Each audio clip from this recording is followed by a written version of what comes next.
Welcome guys, today we move to clauses. आज हम आपको क्लॉजेज पढ़ाएंगे। CBSE board exam class 10th के ये प्रीवियस ईयर्स के पेपर्स में से हमने ये अभ्यास तैयार कर रखा है। अभ्यास है complete each of the following sentences by adding A clause. आपको एक क्लॉज जोड़ करके सेंटेंस को पूरा करना है, चाहे वो कॉम्प्लेक्स सेंटेंस बने चाहे वो कंपाउंड सेंटेंस बने। ये नहीं होगा कि आप केवल फ्रेज जोड़ दें और उसको सिंपल सेंटेंस बना दें, नहीं, आपको क्लॉज जोड़ना है। क्लॉज किसे कहते हैं? जिसमें एक सब्जेक्ट और एक वर्ब अवश्य होती है, बाकी उसके साथ फ्रेजेज आ सकते हैं। आपको मोस्टली प्रिंसिपल क्लॉज दे रखी हैं। कहीं कहीं पर आपको अगर कंजक्शन के साथ सेंटेंस शुरू हो रहा है तो सबऑर्डिनेट क्लॉज दी होगी या कोऑर्डिनेट क्लॉज दी होगी, आपको फिर प्रिंसिपल क्लॉज जोड़नी पड़ेगी। अन्यथा जैसे इस सेंटेंस में कहीं पर भी कंजक्शन नहीं है, शुरू में स्टार्टिंग में सब्जेक्ट है, तो इसका मतलब है ये क्या है? प्रिंसिपल क्लॉज है सारी। तो इसमें आपने एक क्लॉज जोड़नी है। जैसे मैं आपको बताऊं, सेंटेंस 3 प्रकार के होते हैं। सिंपल सेंटेंस जिसमें एक सब्जेक्ट और एक वर्ब होती है, वो नहीं बनानी है आपने आज। फिर आओ कॉम्प्लेक्स सेंटेंस। कॉम्प्लेक्स सेंटेंस में एक प्रिंसिपल क्लॉज होती है या जिसको आप मेन क्लॉज कहते हो। उसके बाद शेष जो है डिपेंडेंट क्लॉज होती है, यानी प्रिंसिपल क्लॉज पर आश्रित, उस पर निर्भर।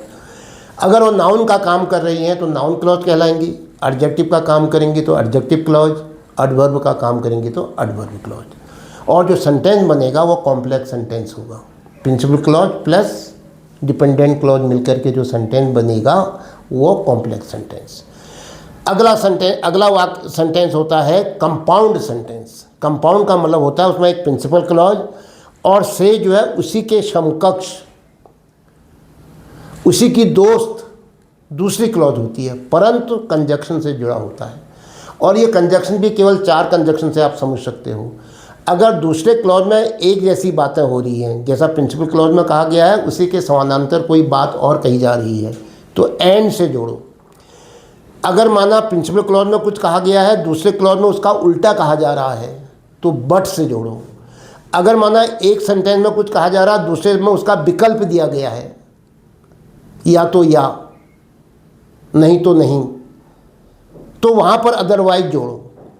और चौथा है, अगर एक प्रिंसिपल क्लॉज में कुछ कहा गया है और वही बात, उसी का परिणाम दूसरे सेंटेंस में दिखाई दे रहा है, वैसी बातें दूसरे वाक्य में भी आ रही हैं, तो वहाँ पर सो जोड़ो। ये 4 शब्द याद रखो, एंड, बट, अदरवाइज, सो। बाकी हम सिंथेसिस में डिटेल में पढ़ेंगे कोऑर्डिनेट सेंटेंस यानी कंपाउंड सेंटेंस बनाना। चलिए आज हम चलते हैं complete each of the following sentences by adding A clause. You will not पास। आप पास नहीं होंगे। क्यों नहीं होंगे भाई? कारण क्या है? एडवर्ब क्लॉज ऑफ कंडीशन लगाओ, शर्त। अगर तुम मेहनत नहीं करते हो तुम पास नहीं होगे। अगला क्लॉज बताओ, डिपेंडेंट। अगर तुम मेहनत नहीं करते हो, क्या हुआ ये? Adverb clause of condition. चलो प्रिंसिपल क्लॉज को उतार लेता हूँ मैं। प्रिंसिपल क्लॉज है यू विल नॉट पास। ये तो प्रिंसिपल क्लॉज हो गया जो हमको दे रखा है। अब मैं कंडीशन करके लिए क्या लिख रहा हूँ? इफ यू विल नॉट लिख रहा ना, तो एक काम करते हैं, ये तो नॉट यहाँ आया है, तो इफ नॉट लगाने से अच्छा है कि अनलेस लिख देता हूँ, दोनों को मिला करके। लो, अनलेस सबसे बढ़िया है, नहीं तो मुझे लिखना पड़ेगा if you do not work hard, अगर तुम कठिन मेहनत नहीं करते हो। इफ़ भी आ रहा हूँ, नॉट भी ला रहा हूँ, क्या फ़ायदा? उस इफ़ और नॉट को मिला के यहाँ पर कह दो, क्या होता है वो? Unless, unless you work hard.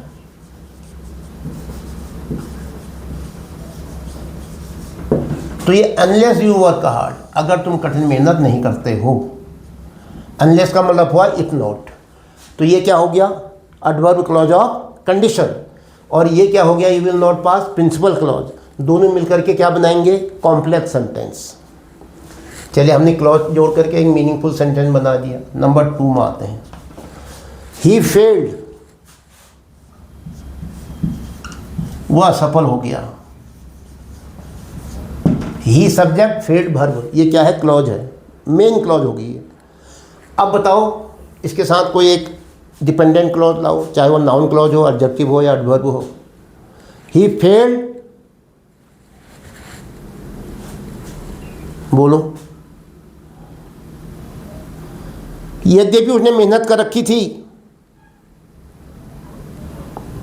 भले ही उसने मेहनत करी थी। दो उल्टी बातें कह रहा हूं मैं, फेल भी हुआ और यहां कह रहा हूं उसने मेहनत करी थी, उसने खूब मेहनत करी थी। तो ऐसे जो बातें हैं विरोधाभासी है ना, तो वो क्या है, एडवर्ब क्लॉज ऑफ कंट्रास्ट। तो किससे बनेगा, ऑल्दो या दो। ही फेल्ड दो he was regular in his studies.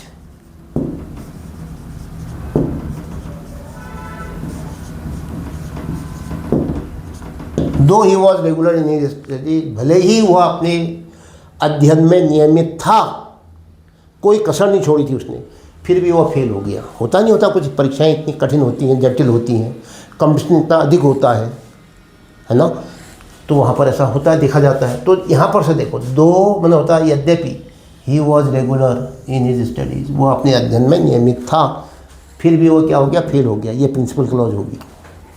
और ये क्या हो गया, एडवर्ब क्लॉज ऑफ कंट्रास्ट। जो पूरा सेंटेंस बना, एक ही सेंटेंस है ये क्या कहलाया, complex sentence.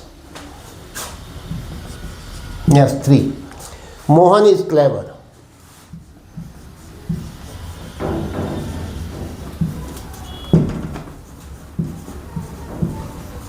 Mohan is clever, Mohan चालाक है, मोहन का परिचय दे रखा है, मोहन के बारे में बताया है, प्रिंसिपल क्लॉज। अब क्या करें, इसको वो बना दें क्या, कंपाउंड सेंटेंस बना देते हैं आज, अभी तो कॉम्प्लेक्स बन लेते हैं। कंपाउंड में क्या आता है, 4 चीज़ें हैं, एंड, बट, अदरवाइज, सो। चलो उसी से बोलो, मोहन इज क्लेवर बट,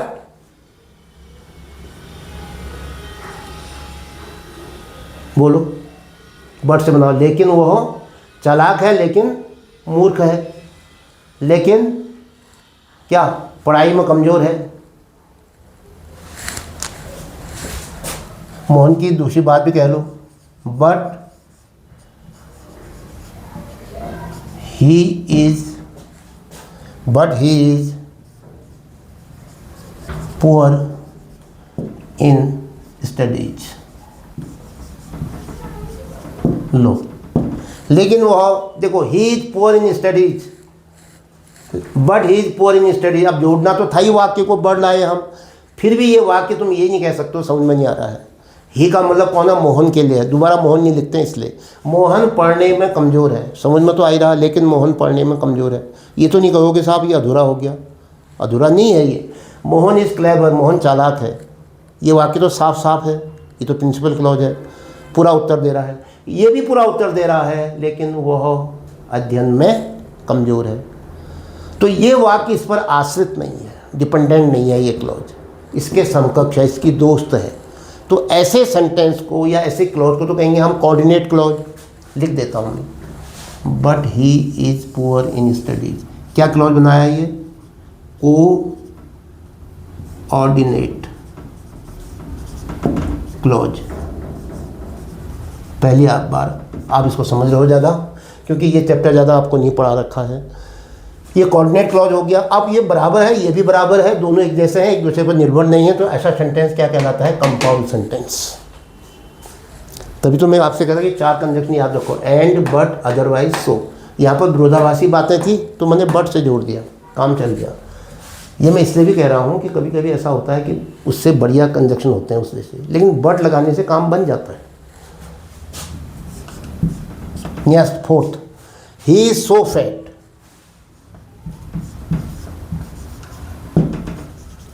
वो इतना मोटा है, ही इज सो फैट। अगर आपको याद है, मैंने एडवर्ब क्लॉज में बताया था आपको, अगर प्रिंसिपल क्लॉज में सो या सच आता है, she speaks in such a low voice that I can't understand. She speaks such a low voice I can't understand, that I can't understand. जब यहाँ सो या सच आता है तो यहाँ क्या आता है, डैट। अगला क्लॉज दैट से शुरू होता है। ये क्या कहलाता है? Adverb clause of result. इसका प्रभाव यहाँ दिखाई दे रहा है। वो इतना मोटा है, कितना मोटा है कि that he can not run fast, कि वह तेज भाग नहीं सकता। That he can not run fast, है ना। ये क्या हो गया? Adverb clause of result. किसका रिजल्ट? सो फैट का।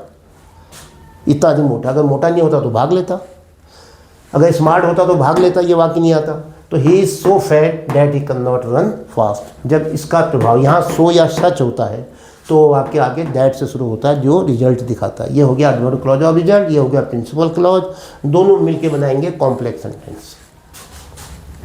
Fifth, he took the education medicine, उसने दवा ली। क्यों ली दवा? Because he was ill, because he was sick, because he was annual today, क्योंकि आज वो अस्वस्थ था। तो क्या कहोगे? He took the medicine, principal clause भी।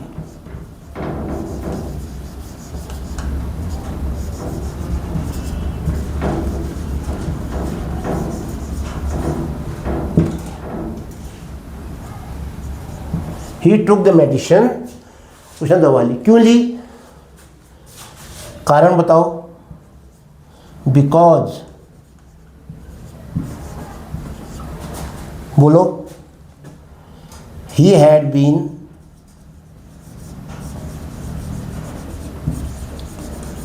Suffering from fever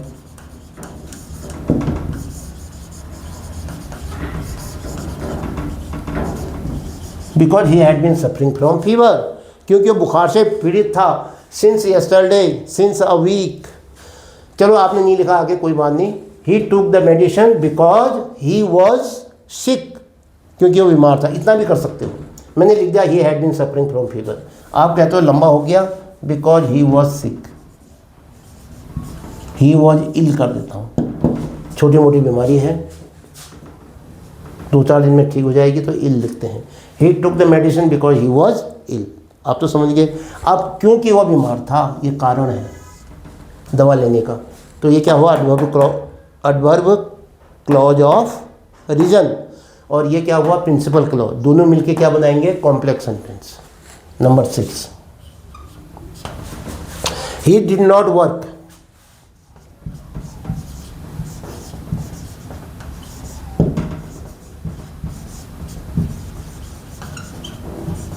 he did not work, उसने काम नहीं किया, उसने कार्य नहीं किया। ठीक है। अब क्या होगा कि उसने काम नहीं किया, इसको भी मैं सोचता हूँ कि एक काम करूँ। काम नहीं किया तो क्या होगा? सो he failed in the examination. ये काम नहीं किया, देखो सो से जोड़ दो, ये कंजक्शन है। सो ही असफल हो गया, फेल हो गया, फेल्ड इन द एग्जामिनेशन।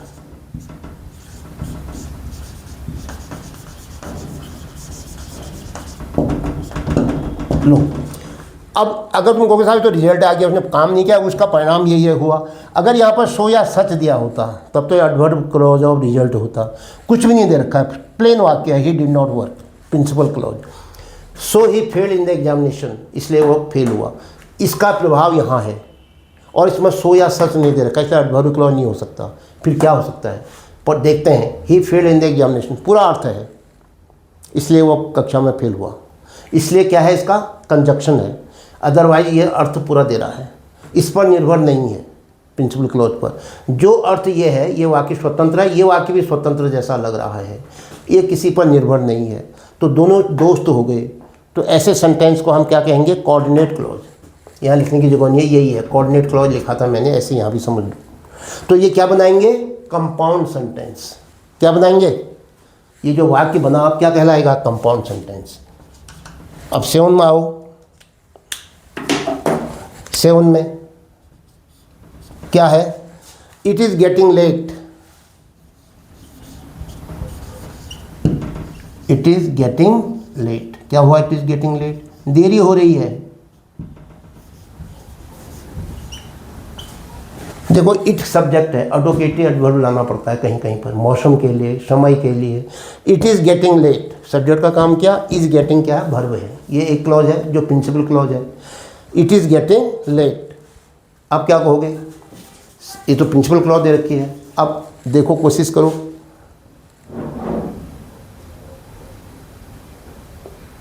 तो क्या कहोगे, इसको भी मैं कंपाउंड सेंटेंस से बनाता हूं, कोऑर्डिनेट कंजंक्शन लगाओ। देर हो रही है,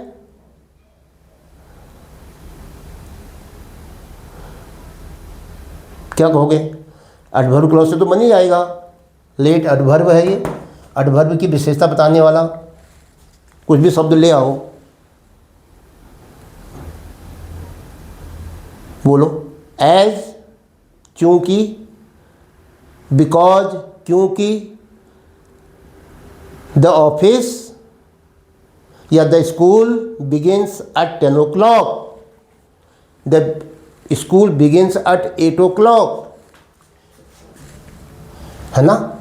क्या बना, एडवर्ब क्लॉज ऑफ रीजन। अगर आप कहते हो नहीं सर एक काम करते हैं इसको कंपाउंड बनाओ, it is getting late and we, या एंड भी नहीं कहता हूं, so we should run fast. लो, देर हो रही है इसलिए हमें तेज भागना चाहिए। वी शुड रन फास्ट, हमें तेज भागना चाहिए, पूरा अर्थ निकल रहा है। इट इज़ गेटिंग लेट, हमें देर हो रही है, ये भी पूरा अर्थ निकल रहा है। तो क्या कहोगे, ये प्रिंसिपल क्लॉज है और ये क्या है, इसका बराबर क्लॉज है, ये इस पर निर्भर नहीं है। So we should run fast, इसलिए हमें तेज भागना चाहिए, अधूरा नहीं है अर्थ, समझ में आ रहा है ना। वो बात अलग है कि इसमें कंजंक्शन तो लगाना ही पड़ेगा, नहीं दो आके जुड़ेंगे ही नहीं, दो क्लॉज हमने जोड़ना पड़ा हमको, तो ये इस पर निर्भर नहीं है, तो इसके बराबर है, इसकी दोस्त है। तो ऐसे सेंटेंस को हम कहेंगे, या इस क्लॉज को कहेंगे हम कोऑर्डिनेट क्लॉज, समकक्ष क्लॉज, और इस सेंटेंस को कहेंगे हम compound sentence. Next 8, he had written the letter, ये प्रिंसिपल क्लॉज दे रखा है। He had written the letter, he had written the letter, उसने वह पत्र लिख चुका था। he had written the letter, perfect tense में है, देख लो अगर आपने पढ़े होंगे ट्रांसलेशन में। बिफोर क्या,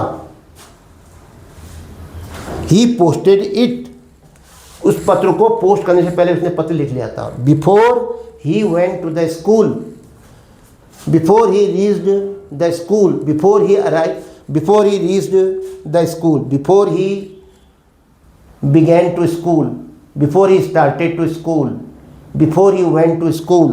तो बिफोर आएगा कंजंक्शन, समय। बिफोर, एक काम करो, His father arrived, अपने पिताजी के पहुंचने से पहले उसने पत्र लिख लिया था। तो ये है written the letter, principal clause, before his father arrived, adverb clause of time, before. तो ये क्या कहोगे, बिफोर हिज फादर अराइव्ड, ये है एडवर्ब क्लॉज ऑफ टाइम, और यह है प्रिंसिपल क्लॉज। क्या बनेगा, complex sentence. It is getting late, so we should run fast, ये क्या बनेगा, coordinate clause. He did not work, so he failed in the examination, क्या बनेगा, कोऑर्डिनेट क्लॉज। ये कंपाउंड सेंटेंस है दो, बाकी आपने देख ही लिया। तो इस प्रकार से आज आपको एक क्लॉज दी हुई थी, कहीं पर वो क्लॉज भी अधूरी थी, खैर यहाँ तो पूरी क्लॉज दे रखी थी, इसके साथ आपने एक क्लॉज और जोड़नी थी। आप नाउन क्लॉज जोड़ सकते हैं, एडजेक्टिव जोड़ सकते हैं, एडवर्ब जोड़ सकते हैं, और अगर कंपाउंड सेंटेंस बनने वाला है तो कोऑर्डिनेट क्लॉज जोड़ सकते हैं। उसमें दोनों क्लॉजें बराबर होती हैं, बराबर वैल्यू की होती हैं, कंजक्शन से जुड़ी होती हैं। वो कंजक्शन क्या है, एंड, बट, अदरवाइज, सो। और बाकी क्लॉज क्या होती हैं, आश्रित, डिपेंडेंट, किस पर, प्रिंसिपल क्लॉज पर। क्या बनाती हैं, कॉम्प्लेक्स सेंटेंस। कोऑर्डिनेट क्लॉज क्या बनाती है, प्रिंसिपल क्लॉज के साथ मिलकर, कंपाउंड सेंटेंस। इसके साथ ही आज का वीडियो समाप्त होता है। जय हिंद।